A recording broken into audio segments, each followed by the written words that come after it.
Très bien, merci beaucoup. Aminu Sogole Manani Watila, Ambe, Aula Dona Kafo, Abe Shirifla, Jobrande Kan, Aba Kalama Tugumina, Sibiro Sibiri, Awa Jamuka Mandi, Abe Chongo Yano, Jamuka Mindabra Mali Shifnaka Kamani, Abe Wele Nanzarakana, Jeunesse et Développement. Min Konana, Ambe, Wuli Kase, Anga Shifnaka Doma, Minui, Wuli Kajo Chayami Matuchugumina Kasega, Baradaou Daele Kadi, ou Chifignoma, ou de Kadra Konana, et Bi, et Sibiri Douyan, Anwila Kase, en Chifignon Doma. Aywa minu ni uluka hamina ko baye kasika baradi usifuna kanyon to ma ode kadra konana ani ulubena masala bibina aywa uka barabulu kan u bararo min dale ubna kuma o kan akunkira mi ubna kuma o fana kan aywa anafani jamana yere kan nafa jamana mina nafa fana soro la ubna kuma o fana bela jilenka ani fana aywa abek kinjumena ubu fana nyefo awunyana amola dona ka fo bi sibiri dunya abe shifla jorande kan amba fuka awul mando etkere ba fo awi république charmant. Merci beaucoup. Donc il faut nyafo jamukan danela chugomina ni andun kai aywa min konna na minanga maulilon ko fo maulilin fly mafolo ali madame Koita Fatoumata Nafi Koita est directrice générale du groupe Techno Plus. Groupe Techno Plus est mis Sony abina dadu ala sanka a nyafana aywa aya sigi 5 ans commune fana labina o fana nyafana. Salam alaikum, bonsoir. Madame la directrice, ça va? Bien. Merci. Et Anga Maflana, oui, Djibrila Maïga est conseiller juridique de Techno Plus. Ewa ni oye écrit bonankui amina kuma di alefanama kunjumeya ke ewa alefana be en bulu keneka no abina fana ewa e bararo baminda na ewa aka kunkulenya we minimi abina ofana nyafana. Salam alaikum, ça va monsieur Maïga? Merci. Amba befu dante folimina ka foko akwa siginga tegere ba fawere kun public charma mo. Très bien, Chérif la Djebrani Kambaro, vous m'avez dit que vous avez dit que vous avez dit que vous avez dit que vous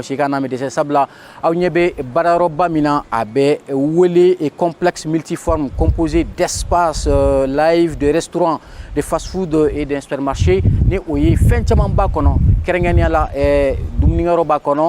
de et fin fin metalike chifina ka ko nyana je kan o fana yoruba ala aywa mimba to ka seka akunguna nyembe nyafawi amina kuma di o ka nyama bayre mani o madame la directrice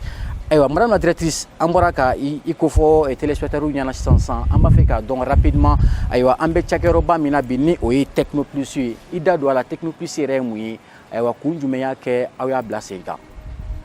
madame Nenimi folabe ya fama parce qu'en jeune bena quand on a tourné ni yoro d'abord ami kama c'est ça pour que aye ni yoro jori commune kama demsanu kama pour que malion be ka se ka yoro so ame se ka yoro mina ka se ka tadumni sa ka dum ka kursu ke ka nyena jake nyon fe yoro d'abord de kama ani ka baradi demsanu chama uma atikere ba fo madame. Merci beaucoup, Amena Koumadi, monsieur Djibrila Maïga, ma conseiller juridique de Techno Plus. Alors, monsieur Maïga, on sait qu'aujourd'hui, la création de cette infrastructure est hors norme, je peux le dire ainsi, parce que c'est inédit ici à Bamako, au Mali. Monsieur Gafo, Alni Agnorana Beyanga, à Glanchougou, monsieur Gafo, Agnorana, Kadoro Kosobe, Bamako Yano. Et moi, conseiller juridique, madame la directrice, Donifo, et monsieur Gafo, Dafani Mounimunde. Alhamdulillah Rabbil Alamin, bien don barkama bien jumaï, ambe ali mana bela jelen fo, ambe ni public bain, ambe ni public fo. Et ambe romna il y a une commune 5D, commune 5 tribunal créé, à Kassuru police farana 80 arrondissement. Il y a trop de groupe Techno Plus, groupe Techno Plus est groupe D, ou restauration qui ou bien supermarché ke ou bien pizza ke ou bien une communauté marocaine dira ka fragnon kan donc buffet marocain ke une ivoirien fana fragnon il y a tous les plats ivoiriens ici il y a fana et les plats maliens donc Techno Plus c'est bâti sur plus de 1500 mètres carrés et on a un parking de plus de 1400 mètres carrés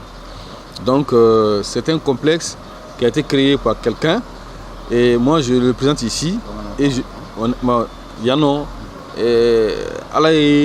nous avons voyagé au Kosovo ni dien jamana chamanke nous kelera ni taara Côte d'Ivoire ni taara jamana tɔw la n bɛ keleya ɲɛnajɛkɛyɔrɔ b'u bolo a t'an bolo n y'a ye Mali la ni wari b'i bolo hali ka dumuni ɲuman sɔrɔ a ma nɔgɔn fo bɛɛ ka taa ba kɔfɛ fo bɛɛ ka ba tigɛ ensuite n y'a ye an y'a ye population jeunes bɛ ka sɛgɛn kosɛbɛ kosɛbɛ u tɛ ka baara sɔrɔ donc Ala y'a kɛ an nana ni nin hakilina ye pour que ka se ka mɔgɔw lafiya complexe in na supermarché kelen bɛ yan supermarché bɛ dugu ma Fassour bɛ yan Dɔgɔmani n'i yɛlɛla sanfɛ supermarché continuité bɛ yen espace loisir dɔ bɛ yen n'i yɛlɛla deuxième étage la o ye nin kɛnɛba in ye ale tɔgɔ dara des musiques donc nin complexe la pizzeria bɛ yan dibisogo feereyɔrɔ bɛ yan grillade bɛ yan et puis espace VIP fana bɛ yan voilà. n ma se ka min faamu nin baarayɔrɔba in du coup ko sifinnaka dɔ de nɔ ye nin Mali kɔnɔ yan nɔ je crois que o hakilina in kan ka fo kosɛbɛ n'a fɔra k'a fɔ ko ni ɲɔgɔnna caman bɛ sɔrɔ Bamakɔ yan nɔ je crois que gɛrɛnnasigili bɛ ban temi bɛ ban ayiwa yala yala balankolon fana bɛ ban c'est pourquoi an ye nin émission in sigi Serifula Jabaranin sanfɛ ni a bɛ wele jeunesse et développement min b'a to cogo min na sifinnaka minnu bɛ yen n'u jijalen don ka wuli ka se u ma u ka réussite u ye ɲɛ sɔrɔ cogo min na ka se ka ɲɛfɔli kɛ o la min b'a to minnu fana bɛ k'an filɛ ni u sigilen b'u ka jabaranin kan u bɛ se k'a dɔn cogo min na k'a fɔ en réalité ko i kalanna i ma kalan i bɛ se ka yiriwa monsieur Mayiga a bɔra k'a fɔ sisan ale yɛlɛla kosɛbɛ a taara jamana wɛrɛw kan a y'a ye k'a fɔ en réalité baaraw kɛra yɔrɔbaw bɛ jamana wɛrɛw kan min bɛ se ka sifinnakaw ɲɛnajɛ ale ye a ɲɛ to o de la ka se ka dɛmɛbagaw ɲini min b'a to cogo min na ka na nin baara yɔrɔba in sigi Bamakɔ yan nɔ ni o ye commune 5 ye ayiwa hali bi an ma tila ɲɔgɔn na mais juste an b'a fɛ k'a ɲɛsin madame la directrice ma a ka kuma dɔɔni fɔ an hali bi i bɛ se ka mun de fɔ an ɲɛna justement i ka baarayɔrɔ la yan nɔ yala n b'a dɔn k'a fɔ a ma bila sifinnakaw kelen dɔrɔn kama nka n bɛ se k'a fɔ maa fɔlɔ minnu b'a bénéficier o ye sifinnakaw de ye ayiwa yan nɔ baaradakun jumɛn jumɛn de bɛ yan nɔ. Baaradakun. oui justement mun baara modèle a fɔra ko restaurant bɛ yan nɔ n'o o fana bɔra yen nɔ mun wɛrɛ de bɛ yen nɔ au juste. o ye restaurant na comme a y'a fɔ cogo min na marocain dumuni bɛ feere ivoirien communauté bɛ yen nɔ togolais communauté fɛnɛ b'an bolo dumuni bɛɛ yɛrɛ bɛna sɔrɔ an ka kin kɔnɔ yan nɔ ni Ala sɔnna ma pour que bɛɛ a ka kɛ commune bɛɛ de jɛ don. mais est ce que baarayɔrɔ in a labɛnna k'a fɔ ko baaraw bɛɛ daminɛna wa k'a fɔ ko maaw bɛ se ka to ka tɛmɛ yan fɛ. awɔ baara daminɛna maaw bɛ se ka na k'u ɲɛnajɛ boisson yɛrɛ bɛ yen nɔ boisson sumalenw bɛ yen n'aw nana heure o heure musomaninw bɛ yen nɔ u bɛ boisson tobi ka d'aw ma u bɛ boisson dilan ka d'aw ma ani ɲɛnajɛ kɛyɔrɔ fɛnɛ bɛ yen nɔ awɔ musique kɛra live kɛyɔrɔ bɛ yen nɔ ni minnu musique ka di minnu ye. très bien awɔ n b'a fɛ k'a dɔn rapidement ni nin baarada in ayiwa sifinnakaw bɛ se ka sigi ni mun ni mun de ye k'a fɔ ko o bɛna kɛ a nafa ye dans les jours à venir encore parce que n b'a dɔn maa hakɛ joli de bɛ ka baara kɛ aw bolo nin waati la hali ni baaraw ma daminɛ kosɛbɛ. nin waati in na n'i y'a jateminɛ nin yɔrɔ min maa 500 de ta baara la. maa 500. maa 500. baara min créera a ye baara min créer maa 500 de baara kɛ. il y a mɔgɔ 200 ani 15 o ye emploi direct ye a tɔ ye emploi extérieur ye yan nɔ a kɛra commune 5 de la commune 5 yɛrɛ dɔrɔn na baara dira mɔgɔ ma ka taa ni maa 100 ye commune 5 dɔrɔn na donc vraiment c'est une grande fierté pour la commune o tɛmɛnen kɔfɛ an y'a jateminɛ de stratégiquement pour que ka se ka baara in kɛ commune 5 la parce que an y'a jateminɛ ni mɔgɔ haju bɛ ka taa supermarché la gɛlɛya b'a la ni mɔgɔ mago bɛ fast food la wari b'i bolo dumuni ɲuman tɛ sɔrɔ ni mɔgɔ mago bɛ ɲɛnajɛkɛyɔrɔ la a ma nɔgɔn nin espace in fana filɛ nin ye n y'a f'i ye cogo min na nin espace belebele de ye min tɔgɔ dara Sidiki Jabate la Kala Jola an b'a fo nin waati in na kosɛbɛ kosɛbɛ concert kɛyɔrɔ bɛ yen mɔgɔ bɛ se ka mariage kɛ yan conférence bɛ se ka kɛ yan o dɔrɔn tɛ restaurant fana bɛ yan n y'a f'i ye cogo min na pizza bɛ feere yan dibisogo au four bɛ yan grillade bɛ yan yan nɔ cuisine ni mɔgɔ bɔra Benin cuisine béninois bɛ yan ni mɔgɔ bɔra Togo cuisine togolaw bɛ yan ni mɔgɔ bɔra Côte d'Ivoire cuisine ivoirienw bɛ yan cuisine marocain fana bɛ yan ni mɔgɔ bɛ Maroc dumuni fɛ donc c'est une diversité alimentaire waati bɛɛ c'est une diversité alimentaire mɔgɔ bɛ se ka dumuni sɔrɔ waati bɛɛ. très bien je sais que n b'a dɔn hali ni a y'a sɔrɔ e de ma yɔrɔ in tɛ e ta ye mais n bɛ se k'a fɔ a sababu bɔra e la sabula i yalala kosɛbɛ mais n b'a dɔn k'a fɔ kɔrɔbɔrɔ kɔni ka se ka nin hakilina modèle sɔrɔ ka se ka nin baaraba in bila sen kan a ka bon hakili ma parce que an b'a dɔn kɔrɔlen kɔrɔbɔrɔw ti dɔn nin t'olu ka ko ye kosɛbɛ nka i bɛ se ka mun de fɔ hali bi k'a fɔ ko maa fɛn fɛn bɛ k'a lajɛ bi ko bɛɛ bɛ se k'a fɔ bɛɛ ye nin yɔrɔ tabiya sifinnaka minnu bɛ yen k'a fɔ ko baarantanya b'u la k'a fɔ ko don n'a nataw la yɛlɛma baara wɛrɛ b'aw bolo aw bɛna min fara nin baara ninnu kan ka se ka baara di tuguni sifinnaka wɛrɛw ma. Groupe Techno Plus ye bolofara ka ca don nataw la station d'essence b'a la don nataw la mobile feere b'a la don nataw la téléso b'a la don nataw la radio so b'a la don nataw la an kan ka société baw kan ka représenter informatique minɛnw fana kan ka spécialement Techno Plus o tɛmɛnen kɔ courant baaraw fana b'a la c'est très important fɛn caman de bɛ yen. Donc Techno Plus, merci beaucoup. Donc si je comprends bien, Techno Plus est une entreprise alors? C'est une grande entreprise, c'est une grande société. D'accord, une société. Voilà, une grande société qui a bolofara ka ca. D'accord. Bolofara caman de b'a la. Ok. Voilà. Donc mais aujourd'hui sifinnakaw parce que là an b'an sinsin o de kan kosɛbɛ. Mais olu bɛ se k'a fɔ ko a nafasɔrɔda bɛ se ka kɛ mun wɛrɛ ye olu bolo tun? N'i y'a f'i ye cogo min na nin yɔrɔ in dayɛlɛla commune 5 de la. Commune 5 na dɔrɔn mɔgɔ 150 de taara baara la. Commune 5 dɔrɔn. Commune 5 dɔrɔn. Donc mɔgɔ min bɛ entreprise min bɛ se ka baara di mɔgɔ 150 ma sigida min ni entreprise yɛrɛ bɛ yen yɔrɔ o ye ko belebeleba dɛ a b'u bɔ yaala la a b'u bɔ ŋanamu na mɔgɔ caman bɛ sonyani kɛ mɔgɔ caman bɛ bɛnkanni kɛ mɔgɔ caman bɛ mɔgɔ faga kɛ mɔgɔ caman bɛ kalabanciya caman kɛ parce que baara de t'u bolo n'i y'a ye fɛn dɔ bɛ yen n'a nɛgɛ b'i la n'i t'a sɔrɔ n'i ko i b'a karaba i bɛ sonyani kɛ donc a b'u bɔ nkalontigɛ la a b'u bɔ yaala la a b'u bɔ bɛnkanni na n'e tɛ baara la e mago bɛ wari la donc n'a fɔra ko na ka taa sonyani kɛ n'a y'a sɔrɔ i bɛ se ka sonyani kɛ sɔrɔ i ma minɛ maa si sonyanikɛla tɛ taa sonyani kɛ ko parce que a ka d'a ye o n'a sɔrɔ i bɛ se ka taa sonyani kɛ sɔrɔ i ma minɛ i bɛ sonyani kɛ mais n'i ma minɛ i ye maa kunnadi ye n'i minɛna don min na dun i ye maa fa ta ye i ye maa datugu ta ye i ye maa tɔɔrɔ ta ye donc nin baara in a ka fisa jeunesse ma kosɛbɛ et puis problème ye min ye ne yɛlɛlen ne ko mais n ko nin bɛ se ka kɛ cogo di Côte d'Ivoire n'i taara kabako don n'i taara Sénégal kabako don an ka jeunes bɛ wari de ɲini ka t'u ɲɛnajɛ Sénégal an ka jeunes bɛ wari de ɲini ka t'u ɲɛnajɛ Dubaï ka taa Amérique ka taa Faransi ka taa wari bɛɛ bila yen an bɛ bɔ ni wari de ye an tɛ don ni wari ye donc n'i ka mɔgɔ nana ka bɔ kɔfɛ hali yɔrɔ t'i bolo i bɛ taa n'i ka mɔgɔ yɔrɔ min donc o de banna an bɛ fɛ o de ka ban pour que mɔgɔ. Merci. Merci beaucoup. Alors, on sait que M. Maïga, dans l'industrie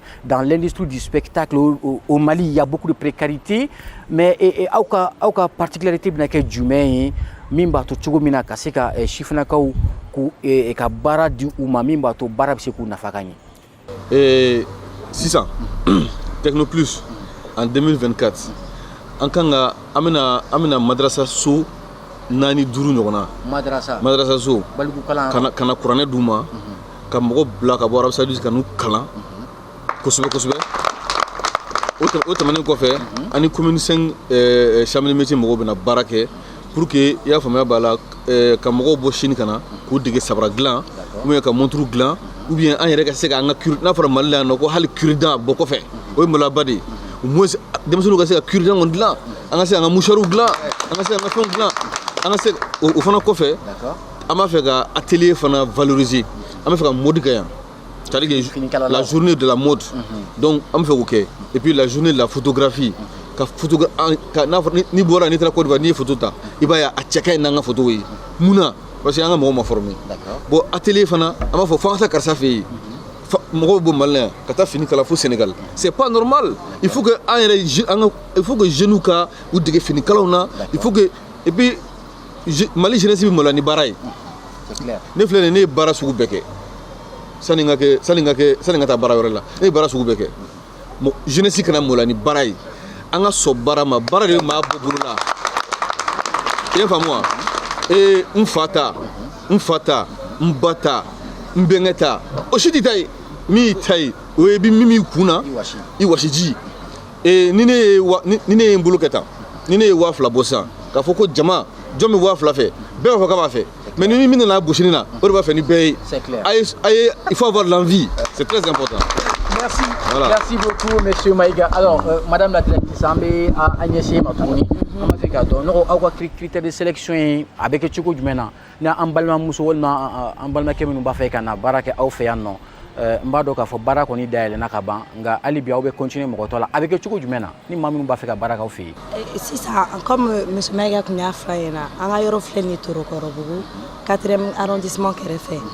Mais ni mo mi be fe ka information sur numéro B non obe se ka woleli ko ka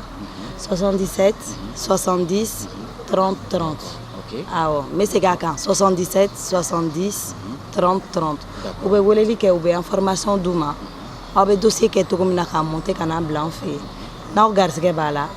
abe fara en famille kan ni ala sonama pour devenir encore plus grand. Très bien. Alors voilà, merci beaucoup cher public. Mbado aniro to chamant na kekele sabla mbado chifina ka obe do ni bara modeli na menga ma chamamba ke bara langulo ne ko parce que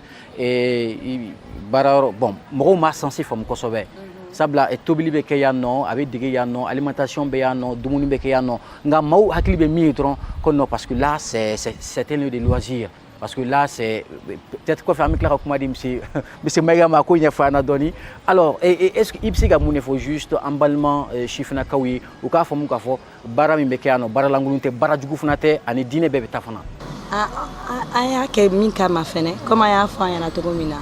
Nyano commune 5 kono ali kata école numéro fenena qui beta pâtisserie dige ou kata tobili dama dige ali macaroni tobili dama dige fikata ba ko fait c'est clair si ça un programme kono aya fo yana to komina cuisiner togolais ba on bolo ivoirien ba on bolo marocain ba on bolo on me fait ka école de formation fenene daile au sein fait donc dem sanu ngata les école là on a fait non pour former en fait on a nous bora non fait là on bara continuer en fait donc nous bora école là dans chômage tenake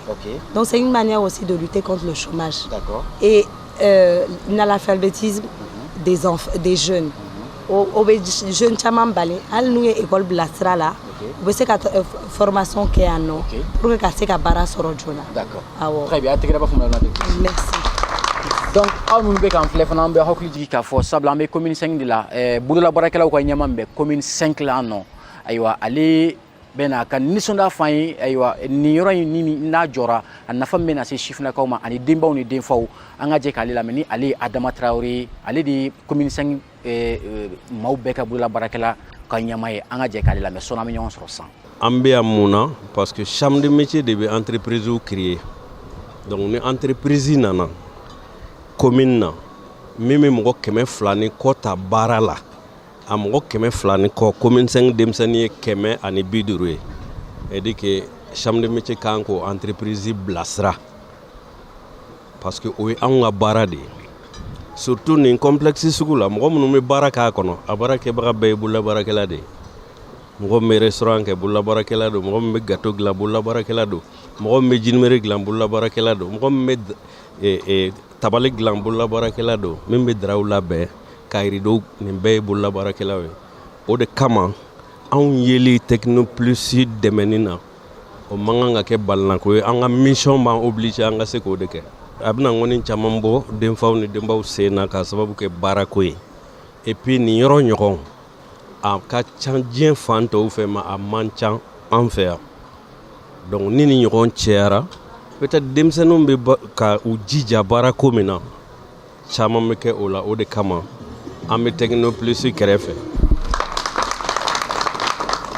Merci beaucoup. Nous sommes commune 5 ni au président de la chambre des métiers de la commune 5 du district de Bamako, monsieur Adama Traoré. Alia kan national jira kafo vraiment mami krasabi kani Yoruba inda le commune 5 na vraiment kuka foli badi atima sabla amina ke sababu ka chamambo ka ngoni chamambo denfo ni demba usena barata fanflala. Alors monsieur Maïga ambe anyishi ema parce que là madame la directrice a bora ka kuma do fo ngo machamambe no malikona no uma les lieux de loisirs donc uma sensible femme les lieux de loisirs est-ce que kafoko ani dîner beta wol mani dîner teta mais au drone te sabla bara chamane be kiano ibsika muni fo mimba to ambalma mimbe ka enfle o ka donga fo bara indel na mimba to ka bara degi fana nyesin chifna ka fana mimba to minu ba fe kana unyena je fana o ka donga fo ani dîner fana beta.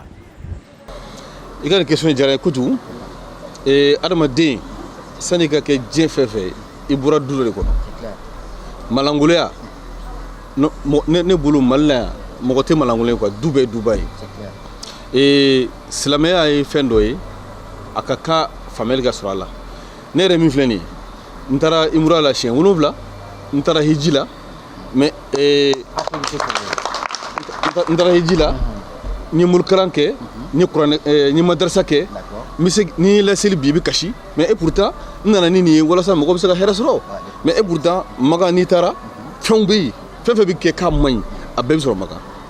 et pourtant kafiriya bɔra makan de ye ka se bi ma nin ɲɛnajɛkɛyɔrɔ kɔrɔ tɛ ko manamanako ou bien kutako c'est pas comme ça nin concept yɛrɛ min filɛ nin ye concert de bɛ kɛ yan anniversaire o ye bɛɛ nisɔndiya ko ye silamɛ b'a kɛ chrétien b'a kɛ hali n b'a la n t'a la bɛɛ b'a kɛ dan ne b'a la dɔrɔn juste dan bɛ diɲɛ fɛn bɛɛ la ni ala yɛrɛ n'a ka se tɛ dan bɛ fɛn bɛɛ la hali sirifila yɛrɛ dan hali ni émission ye dan ye n'a banna ye donc sisan ni yɔrɔ sugu filɛ nin ye n'i nana i ka wari b'i bolo i nana i mago bɛ sɛ la i b'a sɔrɔ i mago bɛ dibisogo la i b'a sɔrɔ i mago bɛ pizza la i b'a sɔrɔ n'i nana ni mago bɛ concert la ni concert bɛ i bɛ ka concert lajɛ ni mago bɛ boisson la i b'i ka boisson min i sigilen bɛ i ɲɛ bɛ télé la coupe du monde minɛlen sisan n'i nana i sigi yan sisan k'i ka dumuni kɛ i tɛ ballon tan lajɛ yan est ce que o ye kuntanko ye wa bon vraiment o bɛɛ kɔfɛ n'i tilala n'i bɛ taa so i bɛ na i b'i ka sanni kɛ supermarché la i bɛ taga yan ye tribunal de ye tribunal mɔgɔw n'u tilala n'u tilala u ka baara la u bɛ na u bɛ n'u ka supermarché la u b'u ka sanni kɛ et puis n'i bɛ fɛ ka na sanfɛla la i b'i ka dumuni commandé i bɛ taa so bon n'i ye musotigi ye ni muso b'i bolo denw b'i bolo mais aw bɛna dumuni kɛ i n'i ka denbaya bɛna dumuni kɛ silamɛ y'o haramuya silamɛ m'o haramuya silamɛ m'a fɔ yɔrɔ si ko adamaden kana hɛrɛ k'i ka denbaya ye o silamɛya tɛ yen silamɛya m'a fɔ yɔrɔ si silamɛya m'a fɔ yɔrɔ si ko nisɔndiya ye nkalon ye n y'o de fɔ n bɛ maa min foya bi o ye belebele ye Ousmane Chérif Madani Haidara n b'a foya kosɛbɛ bari a ka silamɛya faamu n'a taabolo a ka di ne ye ne yɛrɛ filɛ nin ye ne kɛra association 27 diɲɛ farafinna yan association 27 de farala ɲɔgɔn kan ne de kɛra ɲɛmɔgɔ ye ka Ousmane Chérif Madani Haidara kɛ a denfa ye an y'a lancement kɛ a kɛra Bamakɔ bɛɛ ɲɛna i y'a faamu mɔgɔw kan ka faamu de k'a fɔ mɔgɔ bɛ se k'i diya k'a sɔrɔ i ma maa tɔɲɔ mɔgɔ bɛ se k'i diya k'a sɔrɔ i yɛrɛ ma tiɲɛ mɔgɔ bɛ se k'i diya k'a sɔrɔ i ma don maa gasi la mɔgɔ yɛrɛ bɛ se k'i diya i ka diya kɔnɔna na i bɛ fɛn de yira fɛn min bɛ mɔgɔw nafa. Voilà. Très bien, merci beaucoup. Monsieur Maïga, conseiller juridique de Techno, du groupe Techno, c'est ça justement. Merci. Je sais qu'à vous en fleur, ah oui, faut m'aller tiens m'en soro angabi émission là. Au débat toi am tout ka fo jamukan an be numéro do di aw man ni aw ba fe ka ana soro fana an ga se ka jamukan ɲɔgɔnna sigi aw fe ya se ka an wele an ga nɛgɛjuru sira la ni o ye 63 0012 95 63 0012 95 jamukan ye an y'a sigi Mali sifinnakaw bɛɛ lajɛlen de i bɛ Mali la i bɛ Kayi walima Bamako walima Tawudeni walima Segu Sikaso an b'aw bɛɛ ka bila la ni aw mako banna an bɛ wuli ka se aw ma o de sababu la bi an wulila ka se ayiwa nin baarayɔrɔba in na maa min kɛra sababu ye hali n'a sɔrɔ ale ma jɔ nka ale de kɛra sababu ye sabula a taara partenaires fɛ yen nɔ a ye partenaires la convaincu u sɔnna k'a dɛmɛ ayiwa Ala sɔnna fana ka baarayɔrɔ in dayɛlɛn bi ni min jeune 500 de bɛ ka baara k'a kɔnɔ bi ko baara wɛrɛw bɛ na kɛ dans les jours à venir min bɛna sifinnakaw intéressé tuguni an bɛ se k'a fɔ ka tɛgɛrɛ b'a fɔ monsieur Maïga ye. Alors, madame la directrice, je sais que Bité et Kadouni, sabla ils ne sont d'aller nous faut il veut garder ces kuma. Donc, Bibina ebe munefo ibalma muso minu beka en fleur, Bibina Chérif la Jabranika. Kafoko vraiment Tchebse Kaminga muso biseka bara mini ibe kake. C'est vrai que Kalanta la I Kalana ima kala ibiseka ke. Donc challenge du memi bolo ka nyishi ibalma muso mabi. Fɛn bɛɛ ye baara de ye aw ka kɛ baara fɛ dɔrɔn ka courage ta a n'a dusu n'o b'i la ne ma dara ni mɔgɔ bɛ dɛsɛ fɛn na o dɔɔni de bɛ sisan denmisɛnninw jɛ dɔɔni n'u sera ka courage nin sɔrɔ ka dusu ta yɛrɛ baara kama walayi Mali bɛ kɛ duguba ye o dɔrɔn de b'an jɛ. Mais question dɔ nana ne kunna ne b'a fɛ ka opposer madame la directrice kunna est-ce que nin baarayɔrɔ modèle an balimamuso min bɛ k'an filɛ ale a b'a cɛla la baara in dun ka d'a ye est-ce que a baara in ani furu bɛ taa wa ani furu tɛ taa wa est-ce que peut-être que c'est une question qui est vraiment importante à poser est-ce que i bɛ se ka mun de fɔ o la parce que k'a jira mɔgɔw fana la k'a fɔ baara yɔrɔ in ani foyi tɛ taa k'a fɔ ko n'i nana k'a bɛna kɛ dangari ye i ka diɲɛtigɛ fɛn dɔ la i bɛ se ka mun de fɔ u ye k'a fɔ ani baara bɛɛ bɛ taa. silamɛya yɛrɛ b'a fɔ cogo min na ko adamaden an kan ka ala bato ala bato fana kɔnɔ an kan ka baara de kɛ o de ka ɲi o de fana ka di ala ye parce que adamaden bɛ nafa baara de kɔnɔ i yɛrɛ hakili bɛ sigi ni ala bato ka t'i ka baara kɛ ka taa so fɛn tɛmɛn'o kan jurumu jumɛn b'o la ne yɛrɛ bolo baara fɛnɛ muso dɔ fɛnɛ cɛ ye dɛ ou bien ne fa tɛgɛrɛ b'a fɔ madame la directrice k'a fɔ passage aussi madame la directrice ale furulen don nka a ma empêcher ka nin baara in fana kɛ a tɛgɛrɛ b'a fɔ a ye donc a cɛ fana ma empêcher a cɛ ma empêcher mais ne ka baara fɛnɛ ye n cɛ ye dɛ c'est clair ou bien alors monsieur Maïga encore an bɛ segin e ma sabula je sais que kuma dira e ma cogo o cogo i bɛ se ka donyɔrɔ sɔrɔ a la i bɛ se ka bɔyɔrɔ sɔrɔ a la ayiwa monsieur Maïga i bɛ se ka mun de fɔ bi bi in na an filɛbaaw ye baaraɲɔgɔn kunda ayiwa balima kunda masa kunda k'a fɔ ko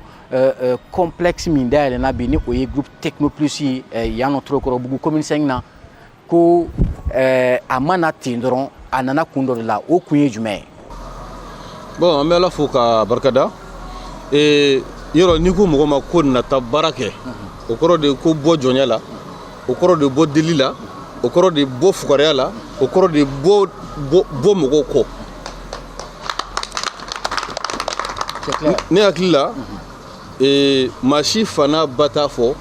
ko kana taa dɔ kɛ hali Obama den hali n'i ko k'an bɛɛ k'an fa yira dɔ b'a fɔ k'ale fa ka kɛ Amérique président ye dɔ b'a fɔ k'ale fa ka kɛ maa si t'a fɛ i fa ka kɛ fugaro ye baarakɛbali ye mais et pourtant bɛɛ fa ka di ye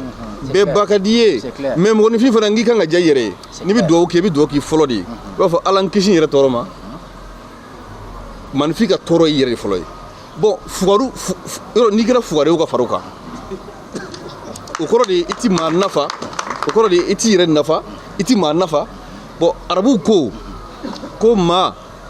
min bɛ fɛn dɔn ni bɛɛ b'a dɔn k'a bɛ fɛn dɔn ko mɔgɔw kan ka tugu a kɔ maa min bɛ yen n'a bɛ fɛn dɔn a yɛrɛ t'a dɔn k'a bɛ fɛn dɔn k'o tigi hakili kan ka jigin mais mɔgɔ min bɛ yen a tɛ fɛn dɔn a t'a dɔn fana k'a tɛ fɛn dɔn k'o kan ka fa de ala kana fara maa fabaw kan donc ne bɛ min f'i ye dɔrɔn a ye n'an ka dumuni kɛ o tɛ kojugu ye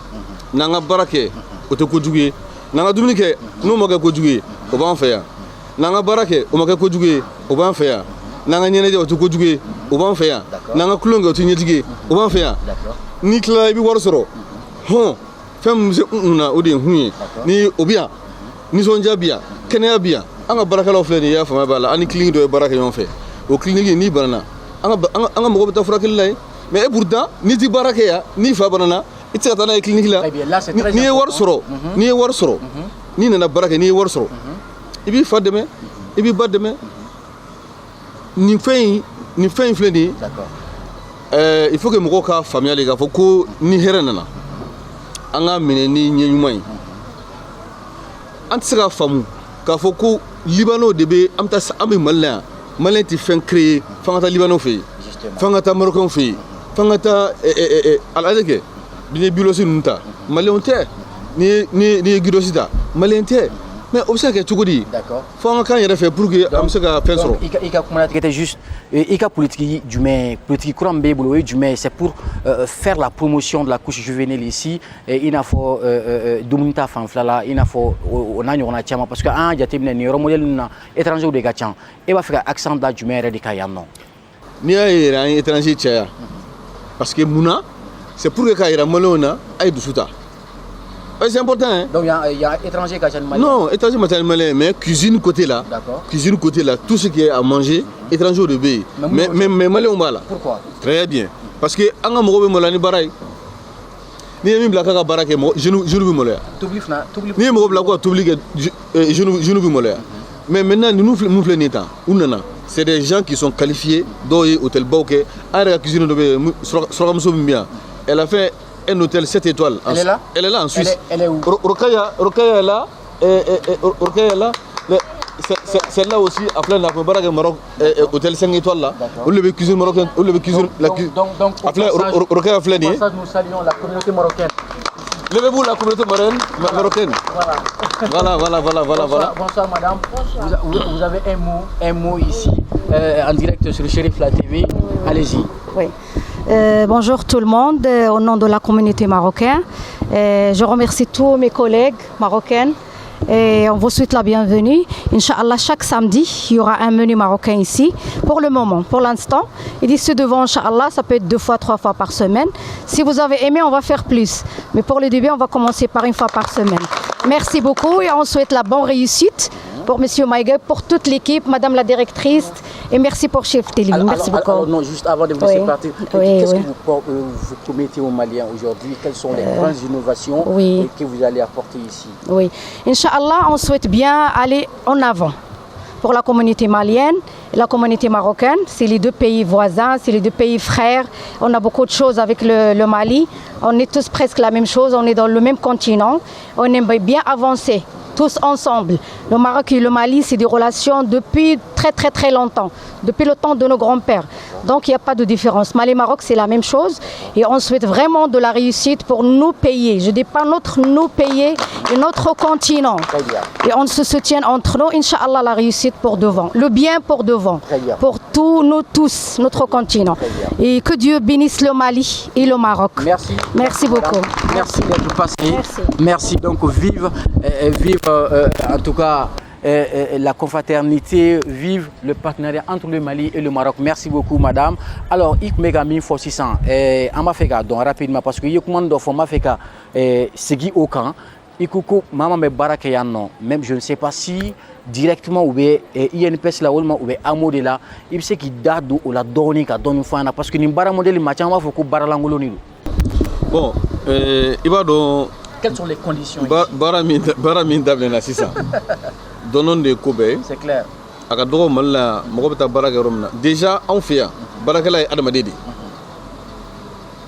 mais yɔrɔ tɔw la n'i taara baarakɛla ye jɔn de ye, baarakɛla ye wari ɲinina de ye, baarakɛla ye dayirimɛ ɲinina de ye, mais anw fɛ yan fɔlɔ baarakɛla ye mɔgɔ min bɛ baara kɛ anw fɛ yan i ye adamaden de ye, hakɛ de b'i bolo. Donc ni i banana anw fɛ yan déjà ni mɔgɔw recruté yan an ka politique ye min ye an ye duba de ye. Ni barakɛla kelen banana bɛɛ banana, ni barakɛla kelen nisɔndiyara bɛɛ nisɔndiyara. Donc anw fɛ yan faranga ka ɲɔgɔn minɛ ka kɛ kelen ye ka don da kelen fɛ ka bɔ da kelen fɛ o y'an ka politique fɔlɔ ye. Solidarité, amour et puis communication. Donc n'i donna an ka du kɔnɔ yan nin ye duba de ye, n'i donna duba in kɔnɔ i b'a dɔn k'i donna yɔrɔ la. I b'a dɔn ko n'i nana n'i ka wari bɔ i ma n'i ka wari fili i bɛ wari min bɔ i b'o tɔnɔ de sɔrɔ. Donc e bɛ ka fɛn lankolon min fɔ n y'o jaabi f'i ye o. Hali n'i bɔra k'i jɔ k'i bɛ politique kɛ dɔ b'a f'i ye nin ye malankolon ye. Ala min ye diɲɛ da somakɛ b'a fɔ a ye ko Ala a y'i diya min diya nin min kɛ nka n'a bɛna a ka fɛn sɔrɔ a b'a fɔ ko tu bisimila ye. Très bien, merci Monsieur Maïga. Je sais que vous improvisez chaque fois que vous parlez. Alors rapidement, m'a fait ka jira an filɛbagaw la k'a fɔ ko an bɛ yɔrɔ min na yɔrɔ lankolon tɛ, yɔrɔba de don. A nakun ye ka se ka baarantan de kɛlɛ sifinnakun la. Donc o de kadara kɔnɔna na an nana ka se ka baara yɔrɔ in ɲɛfɔ maaw ye, ka se ka yira maaw fana la minnu bɛ so, minnu b'a fɛ ka an wele fana, minnu b'a fɛ ka nin baara modèle kɛ k'a fɔ ko maaw ma n'i ma fɛn fɛn ɲɛɲini i tɛ se k'a ɲɛ sɔrɔ. I bɛ fɛn fɛn fana kɛ f'i ka a kanu fana. Alors au cadre kɔnɔna na dans le domaine de la culture an ye maba dɔw sɔrɔ. An bɛna olu ka kungo kɔnɔna na o y'a jira k'a fɔ ko nin baara modèle nin yɔrɔ modèle k'olu ma ɲɔgɔnna ye fɔlɔ Mali jamana kɔnɔ, nka an b'a lajɛ ka olu maa dama dama lamɛn juste après an bɛ sɔrɔ ka segin ka na plateau kɔnɔ. Nin de fɔra sifinnakaw ye a mɛnna, u ka wo dabila u k'u ɲɛ don sɛbɛ ma. Bibi in na Mali ye anw ta de ye, donc avenir foyi tɛna sɔrɔ jamana in na non anw sifinnakaw yɛrɛ ma da an yɛrɛ la fɔlɔ, an k'a dɔn k'an bɛ se ko wa k'an sera dɔ kɛ ye. Donc an ka wuli k'an cɛsiri. Ni an yɛrɛ jamanakuntigi yɛrɛ ta k'a lajɛ, ale yɛrɛ ye sifinnaka de ye, a y'o de fɔ, n'ale échouera an bɛɛ lajɛlen bɛ échouer. Donc an bɛɛ sifinnaka bɛɛ kan ka wuli k'i jɔ ka kɛ kelen ye o initiative kɔfɛ pour que an ka jɛjɛ toujours ka ko kɛ ko minnu b'a to an yɛrɛ dama bɛ se ka kɛ sababu ye ka ɲɔgɔn bɔ nɔgɔ la parce que mɔgɔ si tɛna bɔ diɲɛ wɛrɛ kɔfɛ ka na anw sifinnakaw bɔ ɲɔgɔn la n'anw yɛrɛ ma ɲɔgɔn minɛ n'an ma kɛ kelen ye n'i y'a mɛn k'i bɛ entreprise créer i b'a sɔrɔ bɛn de bɛ yen. Voilà, donc merci de retour sur ce plateau. Ambe Aukli Kafo Alibi, Amunube Kanfle, Aube Shérif La, Djabrande Kan, Djamouka Mini, Aube Kaladje, Abe Wole, jeunesse et développement ni a d'abord Mali Chif Nako Bela Jelinkama, Djamoukan Tony Manchambli, Ngayano Chamena, Kumalabandi, Anga Mauliloma, Aywa, Kumalaba Minumbu Nufanaka, Nishi, Anflebauma, Anifana, Bararoina, Yala peut-être na ampana mikuma, Angina Minko, Benamangina Minko. U ka se ka o di an ramasser ka se ka maaw hakili jigi k'a fɔ baarayɔrɔ in bɛ Bamako Kémi na ani fana ayiwa baarayɔrɔ in a sariyaw min ni min u ka se ka ɲɛfɔli dɔɔni k'u la an bɛ kuma di monsieur Maïga ma k'a datugu nka yan'o cɛ an bɛ kuma di a ɲɛmaaba ma ni o ye madame la directrice. Alors madame la directrice kuma laban jumɛn b'i bolo ani fana folikan jumɛn b'i bolo ka ɲɛsin Shérif La Djabrani filɛbaw bɛɛ la bɛɛ ma nin waati la. Ne bɛ fɛ k'aw fo ka Shérif kɛ yɛrɛ fo k'a ni ce ni baraji. Très bien, merci beaucoup. Merci. Sisan monsieur Maïga yɛrɛ comme a y'a fɔ cogo min na ne yɛrɛ bɛ yɔrɔ min na kan bɛrɛ tɛ n bolo donc ni bonya da monsieur Maïga kɔrɔ a k'a tɔ las'anw ma ni a b'i bolo n'a bɛ se ka ci lase. Merci. Merci. Ɲama man ka kuma kosɛbɛ. D'accord. Merci. Donc sisan ne bɛ min ɲini ne bɛ fɛ k'a fɔ madame la directrice ye ni ne y'a nɔ la kuma fɔ a ko o nɔ la wari fara ne ka sara kan. Parce que en Bernard moi je suis conseiller juridique, elle est la directrice. Donc maintenant, puisque ne peut pas comment non donc abo la fille fera bien. Parce que comment fera est wordé. Donc non mais il faudra pour que la question de comme émission sera là. Ambe à la fois ka barkada. Campagne ba fou. Ka commune 5 maire fou. Ka a chambre de métier mo fou. Ka juge mulbi ya ku fou. Ka police so saba bɛɛ fo ka gendarmerie fo ka u ka tɔn fɛn fɛn bi yan ka tɔn maa bɛɛ lajɛlen fo ka jeliw fo ka funɛw fo ka ɲamakalaw fo ka chef de village bɛɛ fo commune 5 denmisɛnninw an b'u fo musoman ni cɛman an bɛ a karamɔgɔw fo an b'a dɔnnibagaw fo an b'a minnu bɛ yen nɔ n'u u ka yɔrɔ ka surunya na an bɛ bɛɛ lajɛlen fo an bɛ sigi ɲɔgɔn fo n bɛ fɛ ka min fɔ a ye dɔrɔn maa si tɛ min bɛ k'i fɛ n'i ma k'i yɛrɛ fɛ adamaden f'i ka k'i yɛrɛ fɛ n'i y'a ye ne taara ɲini walasa nin projet ka na Mali la yan o kɔrɔ tɛ ko n kɔgɔlen don ni bɛɛ ye dɛ mais nin de bɛ keleya nin de keleyara nin ɲɔgɔnna t'an fɛ yen munna tɔw bɛ n'i taara tɔw fɛ yen a bɛ fɔ an ka taa yan fɛ yen an ka taa yan fɛ yen an ka taa yan fɛ yen mais n'i nana anw fɛ yen taayɔrɔ tɛ yen dumuni wari b'i bolo kɔngɔ b'i la dumuni tɛ yen munna an ka jeunes bɛ sigi u tɛ baara la dɔ bɛ yan ko Kadi a bɛ yan a bɛ baara kɛ 300 logement na yan n'a sɔrɔ a bɛ yan mais a nana baara ɲini yan a nana baara ɲini k'a bɛ 300 logement ne ko non ayi ne ko directrice ma n ko ala kama a ye nin ta et puis bi a nana c'est l'une des meilleures ici maliyɛn don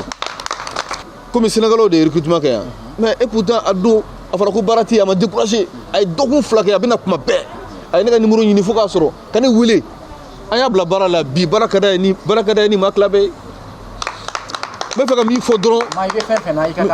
maninfin i bɛ fɛn fɛn la i ka k'a fɛ c'est très maninfin n'i bɛ diɲɛ ko ko la i ka k'a fɛ n bɛna min f'i ye hali président n'a ka di ye i bɛ kɛlɛ k'a nɔfɛ dɛ n'a taara ka d'i ma a tɛ nafa ɲɛ i ye donc an ka sɔn an ka wuli an ka baara kɛ baara kolon tɛ yen mɔgɔ lankolon de bɛ yen baara kolon tɛ yen. Très bien kuma laban ye min ye an b'a fɛ k'a dɔn nin yɔrɔ belebeleba in justement an b'a fɛ k'a dɔn dɔrɔn est ce que i ni i jɔɲɔgɔnw aw minnu ye yan hakilina sɔrɔ k'a jɔ yala a b'aw bolo location la walima i jɔɲɔgɔnw y'a jɔ k'a fɔ ko aw bɛ yan nɔ pour toujours. non nin kɔni nin tɛ maa kelen ta ye bilen koyi ni malin beretail ba fe ga don location normalement aba were fi mais il y a une location il y a une location abi se di la se di location na d'accord mais dugolo ya retail dugula were voilà dugolo et technoplus retail très bien merci donc merci beaucoup je vous remercie vraiment infiniment OK donc nous ne dans sigi anga bi jemukana merci jeunesse et développement kono ano an kunye maminu wele anga plateau kano ni anana mimba to chugo mina kasika jemukan kenu wire ka chakero la aywa mafolo okunye Madame Koita Fatoumata Nafi Koita, directrice générale du groupe Technoplus, ni Obé Torokorobuya, nos communes 5 na etekera fo directrice. Maflana Alekuye, monsieur Djibrila Maïgaye, conseiller juridique du groupe Technoplus ici à Torokorobougou. Merci à vous deux, merci d'être passés sur ce plateau et nous vous remercions pour votre disponibilité aussi. Donc, Aminou. Merci Chérifla TV. Merci et merci Anga Maoufou, le charmant public, applaudissez pour vous-même. Merci et puis Amba Djirola Kafoni, à la sonama Djamoukai, Niminu Maseka à la Sibrido, Abseka la Tenendo, 11h midi, Sibrido est 17h, 18h, à la sonama, Aminou Fanaba Feka, Anason Negadu Sala, Amseka ni Djamoukai, Yonaka, Nawi Chukomina, Abseka Ouli, 63 0012 95 63 0012 95. C'est ainsi que s'achève ici votre émission Jeunesse et Développement. On se donne rendez-vous la semaine prochaine. À très bientôt.